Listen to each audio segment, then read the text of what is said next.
ধীরে ধীরে মুক্ত হচ্ছে হাসিনা সরকারের আমলে জিম্মি হয়ে পড়া বাংলাদেশের ব্যাংকিং খাত। একই সঙ্গে চলছে গ্রাহকের আস্থা ফিরিয়ে ব্যাংকিং ব্যবস্থাকে স্বাভাবিক করার কার্যক্রম।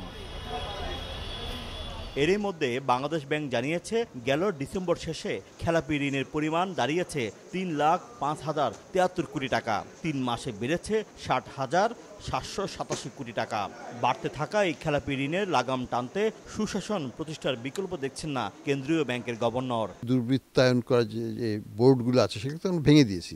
আমরা শক্তিশালী গভর্নেন্স চাই।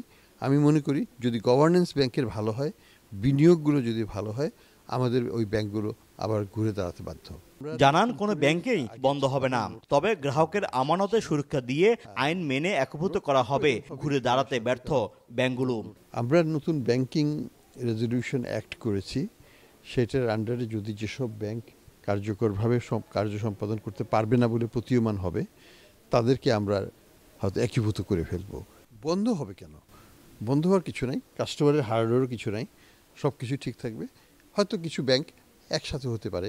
এস আলম গ্রুপ সহ ব্যাংক খাতে আধিপত্য বিস্তার করা কোম্পানির দাপটে পাচার হওয়া অর্থ কোথায় গিয়েছে তা খুঁজে বের করে দেশে ফিরিয়ে আনার কর্মযজ্ঞ চলছে। ব্যাংক খাতের কোনো তথ্যই গোপন করা হবে না বলেও জানান তিনি। কিভাবে টাকাটা বিদেশে নিল সেটাকে আমরা ট্রেস বিভিন্নভাবে তো নিয়েছে, হয়তো সরাসরি প্রত্যেকটা তো আর নিজের নামে নেওয়া হয় না, বেনামিতে নেওয়া হয়েছে, সেগুলোকে ট্রেস করা হয়েছে। এখন যেটা হচ্ছে যে বিদেশে কী কী অ্যাসেট ট্রেসিং আছে সেটা আমরা করার চেষ্টা করছি এবং পরবর্তীতে আমরা এটা উদ্ধারের চেষ্টা করব।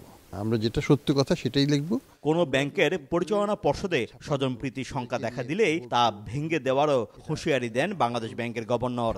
পরিবারগতভাবেও যদি হয়, তারা যদি ফিট অ্যান্ড প্রপার না হয়, তাদেরকে বোর্ডে ঢুকতে দেওয়া হবে না। এতক্ষণ আমরা কথা বললাম বাংলাদেশ ব্যাংকের গভর্নর আহসান হাসিম মন্ত্রীর সাথে। তিনি বাংলাদেশের ব্যাংকিং সেক্টর এবং অর্থনীতিকে পুনরুদ্ধারের বেশ আশার কথা শোনালেন। যদি এগুলি সঠিকভাবে বাস্তবায়ন হয়, তবে বাংলাদেশের অর্থনীতিতে নতুন মাত্রা সংযোজন হবে। শোয়েব কবির, সময় সংবাদ, লন্ডন।